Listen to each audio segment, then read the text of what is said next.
Franchement, les catchs addict, je ne sais pas quoi dire. John Cena est un des plus grands catcheurs de l'histoire de la WWE. John Cena, qui tout au long de sa carrière a su combattre, s'est tapé vers le côté obscur en restant campé sur ses principes, a décidé de tourner le dos aux fans et à ses principes pour accepter la proposition de The Rock et de vendre son âme contre un 17e règne de champion du monde. Et avec ça, les catch addicts, est-ce qu'on vient d'assister au plus grand e-turn de tous les temps? What's up les catch addicts, c'est Jimbo. Et on est parti pour revenir sur ce qui s'est passé à Elimination Chamber 2025, qui s'est tenu dans la nuit du 1er mars au 2 mars 2025 du côté de Toronto. Le dernier payage avant WrestleMania 41 qui, pour rappel, a lieu du côté de Las Vegas. Parce que oui, ça va quand même faire assez long entre Elimination Chamber et WrestleMania. Donc qui est parvenu à obtenir l'un des derniers billets pour aller affronter Cody Rhodes et Rhea Ripley sur la plus grande scène du monde? Et qui est reparti d'Elimination Chamber avec seulement ses yeux pour pleurer? Et bah c'est parti, catch addict, on va voir ça ensemble.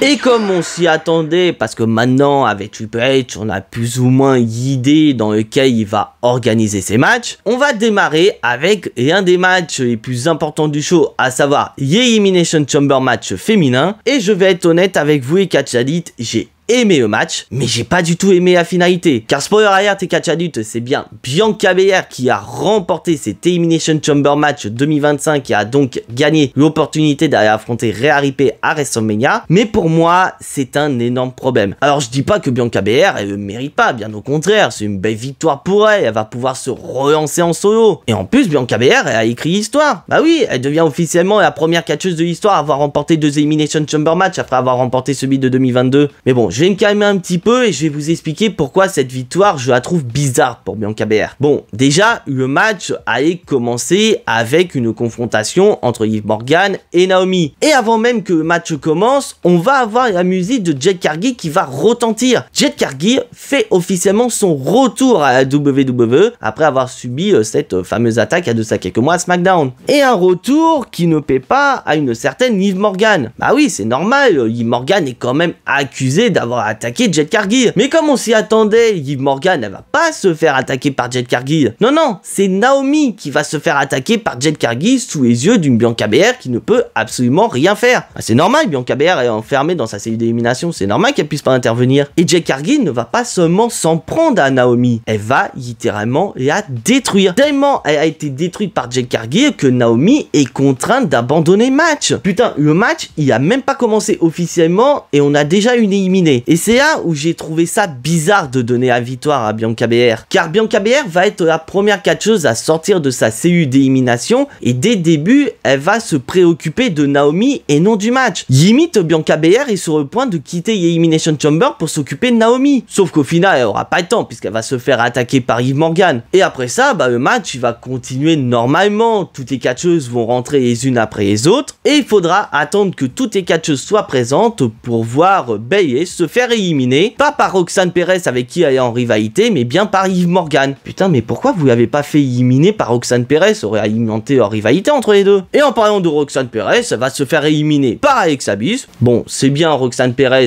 t'as brillé, mais bien moins que Tiffany Stratton l'année dernière. Et c'est là où je vais commencer à m'énerver, catch addict. Car on a un trio final incroyable avec Bianca Belair, Liv Morgan et Alexa Bliss. Et alors que tout le monde pensait, moi y compris, voir une victoire d'Alexa Bliss, normal, c'est la seule catcheuse dans les 6 qui n'a pas de rivalité en cours pour WrestleMania. Et bah la surprise générale, elle va se faire éliminer par Liv Morgan. Putain, quand j'ai vu ça, j'ai été hyper dégoûté pour Alexa Bliss. Donc est-ce que ça veut dire que Alexa Bliss va rejoindre les Wyatt Six, se faire équipe avec Nikki Cross pour aller affronter Liv Morgan et Raquel Rodriguez pour les titres par équipe? Bah ça on a tout l'air les catch addicts. Et donc on a cette finale entre Liv Morgan et Bianca Belair. Et c'est là où j'ai commencé à flipper parce que je me suis dit putain si ça se trouve ils vont avoir les couilles pour donner la victoire à Liv Morgan. Et bah non les catch addicts, Bianca Belair remporte le match et devient officiellement la challengeuse officielle de Rhea Ripley. Ou peut-être Io Sky, parce que Io Sky a quand même fait un petit coucou pour rappeler qu'elle va affronter Rhea Ripley lors du prochain épisode de War. Et c'est là où franchement je ne comprends pas. Car au début on a une Bianca Belair qui s'inquiète de l'état de Naomi suite à l'attaque de Jade Cargill. Et à la fin elle remporte le match et elle s'en fout totalement de sa partenaire. Non, non, elle a gagné un match de championnat à WrestleMania dont Naomi, tout le monde s'en fout. Et c'est là où franchement je ne comprends pas Eka Chalit. Car ça veut dire que Bianca Belair va jongler entre la rivalité entre Naomi et Jade Cargill et sa rivalité contre Rhea Ripley. Franchement je comprends pas et c'est une très mauvaise décision de la part de la WWE. Et pourtant le match il est très bon, il n'y a rien à dire là-dessus.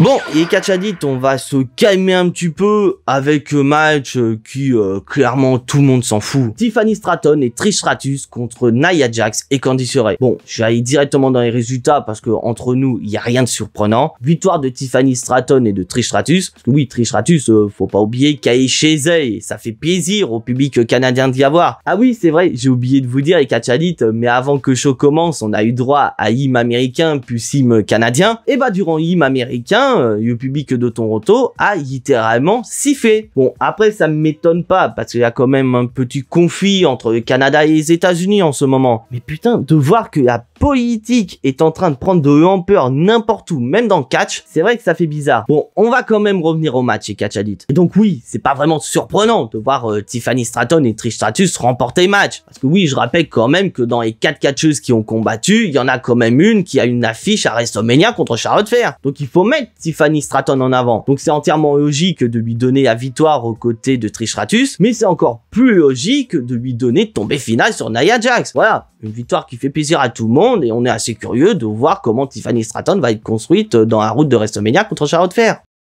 Et à Eka Chalit, on va passer au match qui avait clairement le potentiel de voler la vedette. Et je vais pas me cacher Eka Chalit en disant que c'est mon match préféré de cette Elimination Chamber 2025. Kevin Owens contre Sami Zayn dans un match où il n'y a aucune sanction. Et bordel, j'ai adoré ce combat. C'est pour moi le meilleur match entre Kevin Owens et Sami Zayn qu'on a vu à la WWE. Et pourtant, ces deux-là, ils se sont quand même affrontés durant de nombreuses années. Mais comme je l'ai dit dans mon gymnostic, on n'est pas seulement dans une confrontation entre Sami Zayn et Kevin Owens. On est dans une guerre personnel entre les deux. Et le match reflète carrément ce qui se passe dans la tête de Kevin Owens et Sami Zayn. Les deux veulent littéralement se détruire. Et comme c'est un match sans aucune sanction, il y a bien évidemment aucune disqualification. Donc les deux catcheurs, ils vont littéralement se faire plaisir en utilisant des armes. On va avoir des poubelles, on va avoir des passages à travers une table. Et comme pour rappel, on est à Toronto, la capitale du hockey sur glace. Et que Kevin Owens et Sami Zayn sont fans de hockey. Et ben on va ramener une crosse de hockey et on va s'en servir pour démolir son adversaire. Et on va même avoir une chaise entourée de barbelés qui va être utilisée dans ce combat. Sans déconner, on a assisté à une véritable boucherie entre Kevin Owens et Sami Zayn. Bon, après je vous avoue que ça a manqué un petit peu de sang, je vous l'accorde. Et Kevin Owens va encore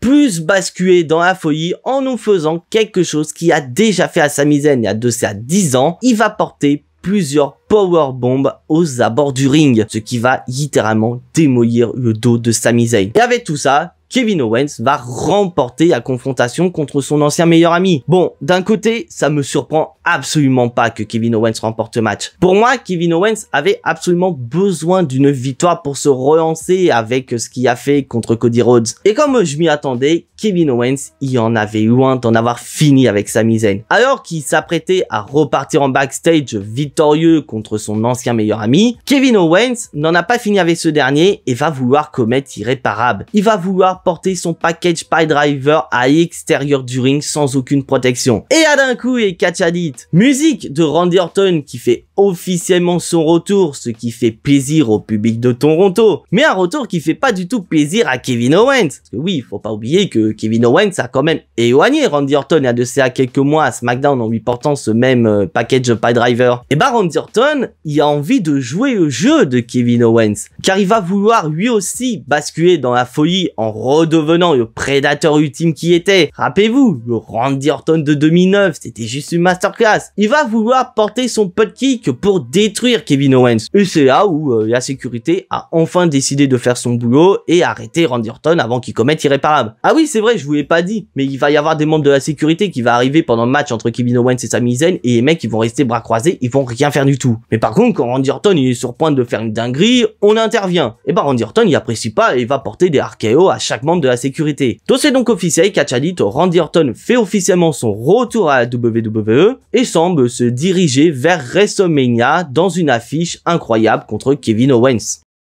Et maintenant, les catchadites, il est temps de passer au dernier match de cette Elimination Chamber 2025. Ce qui veut dire que le segment entre Cody Rhodes et The Rock sera le main event. Bah oui, parce que là, il ne reste plus qu'un seul combat, et c'est bien évidemment l'Elimination Chamber match masculin. Et tout comme l'Elimination Chamber match féminin, on va démarrer par une affiche incroyable opposant Drew McIntyre à Seth Rollins. Et au niveau de l'ordre d'apparition, on va avoir dans un premier temps Damien Priest, Logan Paul, John Cena et CM Punk. Mais il faudra pas attendre que les 6 catcheurs soient dans le ring pour qu'on assiste à la première élimination de ce match. Et malheureusement, ce sera Drew McIntyre, le premier éliminé de ce match, qui subira un roll-up de la part de Damien Priest. Putain, Drew McIntyre, il est pas respecté, c'est dingue. Le mec qui fait des dingueries en 2024 et le mec qui est toujours pas respecté en 2025. Bon, avec ce qui s'est passé au Royal Rumble, c'est clair les catchadites, on va partir sur une rivalité entre Damien Priest et Drew McIntyre. Et une élimination que Drew McIntyre va rendre à Damien Priest en lui portant un Claymore Kick. Logan Paul va profiter de la situation en portant un Frog Splash et éliminer Damien Priest. Voilà, maintenant Damien Priest il a fait ce qu'il avait à faire, maintenant tu dégages. On va ensuite assister à l'élimination qui pour moi m'a énormément satisfait, je vous cache pas. Logan Paul va se faire éliminer par CM Punk suite à un GTS. C'est bien Logan Paul, t'as fait ce que t'avais à faire, maintenant tu dégages, tu laisses ces grands se battre pour un main event de WrestleMania. Et quel trio final incroyable. On a un trio composé de John Cena, Seth Rollins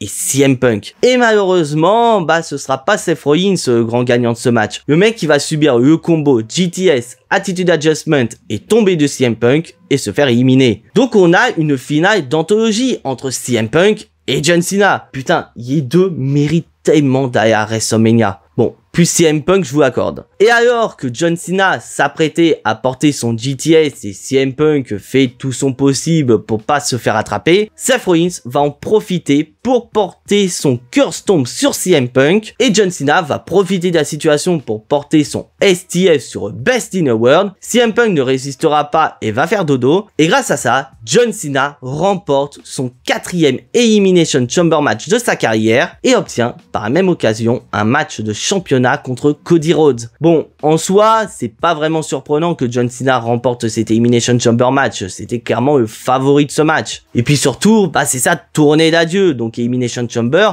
c'est son dernier. Donc autant lui donner cet Elimination Chamber match pour qu'il puisse avoir son opportunité à WrestleMania. Et putain, pour son dernier WrestleMania, c'est juste incroyable. Il y a un main event contre Cody Rhodes. Et concernant CM Punk, bon, je pense qu'on est tous d'accord avec catchadites, il va y affronter Seth Rollins. Et Roman Reigns, on en fait quoi dans cette histoire? Ah oui, c'est vrai, ils ont oublié Roman Reigns, il était pas là à Elimination Chamber. Non mais sans déconner, WWE, qu'est-ce que vous êtes en train de nous faire?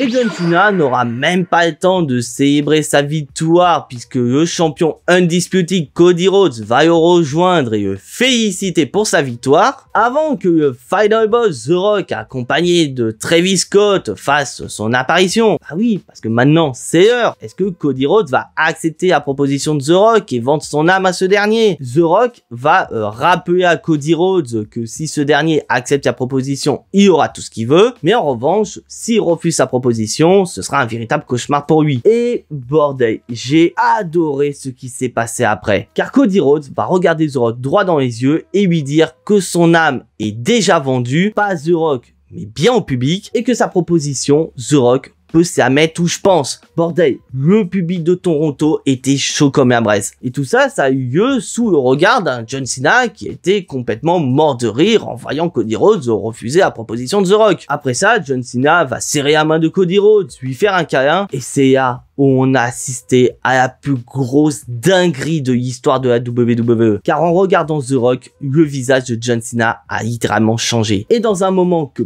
personne n'a vu venir, John Cena porte un low blow sur Cody Rhodes et le détruit, faisant officiellement un heel turn pour la première fois depuis plus de 20 ans. Putain, qui avait imaginé une seule seconde que John Cena allait tourner heel à ce moment-là? Vous me dites personne, je suis entièrement d'accord avec vous. Tout le monde pensait que ça allait être Cody Rhodes qui allait accepter la proposition de The Rock. Et d'ailleurs, regardez le visage de The Rock après que Cody Rhodes lui ait dit non. The Rock, il ne bouge littéralement pas. Aucun geste facial comme si il savait que Cody Rhodes allait refuser sa proposition. Putain, c'est du génie de la part de The Rock. Le mec, il avait son plan A qui était de faire de Cody Rhodes son poulain, et il y avait ce fameux plan B qui était de faire cette même proposition à John Cena. C'est soit de l'inconscience, soit c'est une idée de génie. Parce que sans déconner, prendre le risque de faire tourner John Cena alors que c'est sa dernière année à la WWE, et je trouve que c'est un risque qui est juste incroyable. Et franchement, rien qu'avec ce qui s'est passé là, la route de WrestleMania est relancée. Franchement, je suis curieux d'être à la semaine prochaine pour voir la réaction de Cody Rhodes. Je suis pressé d'être à la semaine prochaine pour voir comment John Cena va se justifier de cet acte. Je suis curieux de voir l'attitude que va adopter John Cena suite à ce e-turn. Est-ce qu'il va laisser tomber sa tenue emblématique pour une tenue plus corporate Cena? Franchement, je ne sais pas et je suis impatient d'être à la semaine prochaine. Mais bordel de merde, quel segment incroyable qui est littéralement, selon moi, le plus grand e-turn de l'histoire de la WWE. En tout cas, le plus inattendu.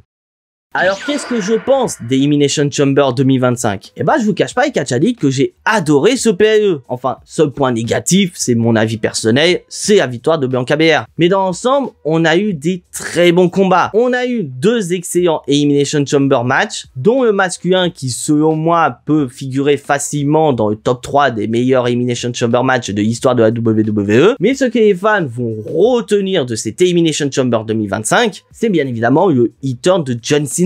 Car à aucun moment, comme je l'ai dit précédemment, on allait voir John Cena se retourner contre les fans. C'est un e-turn qu'on attend depuis plus de 20 ans pour John Cena. Et le voir tourner heel pour sa tournée d'adieu, c'est soit d'inconscience ou c'est du génie. Donc voilà, si je dois donner une note à ce PLE, je ne vais pas me gêner, je vais lui mettre un très beau 9 sur 10. Il aurait pu avoir 9,5, c'est vrai, mais avec la victoire de Bianca Belair, je lui retire quelques points. Maintenant, c'est à vous les Catchalit. N'hésitez pas à me dire ce que vous avez pensé des Elimination Chamber 2025. Dites-moi dans les commentaires ce que vous avez pensé du e-turn de John Cena, parce que sans déconner, c'est juste incroyable ce e-turn de The Champ. Et voilà les Catchalit, c'est tout pour les résultats d'Elimination Chamber 2025 et j'espère que la vidéo vous a plu. Si cette vidéo vous a plu et j'espère que ce sera le cas, vous savez ce qu'il vous reste à faire, c'est bien évidemment lâcher un pouce bleu, c'est entièrement gratuit, ça reste un énorme moyen de me soutenir et je vous invite à vous abonner à cette chaîne si ce n'est pas encore fait, c'est également gratuit, c'est également un énorme moyen de me soutenir car vous êtes de plus en plus à vous abonner à cette chaîne et je peux que vous remercier. Et bien sûr, si vous voulez être notifié de la sortie des prochaines vidéos, je vous laisse activer la petite cloche. Car justement, en parlant de sortie de prochaines vidéos, c'est vrai qu'à la base, j'avais prévu une autre vidéo, mais j'ai vraiment envie de me concentrer sur ce e-turn légendaire de John Cena. Bon, après, ça ne veut pas dire que la vidéo que je vous ai prévue ne sortira pas un jour ou l'autre. Mais voilà, j'ai quand même envie de revenir sur ce moment qui est pour le moment, selon moi, le meilleur moment de 2025. Donc on se retrouve prochainement pour parler des histoires les plus dingues du Catch Universe. D'ici là, portez-vous bien et on n'oublie pas plus important, soyez tous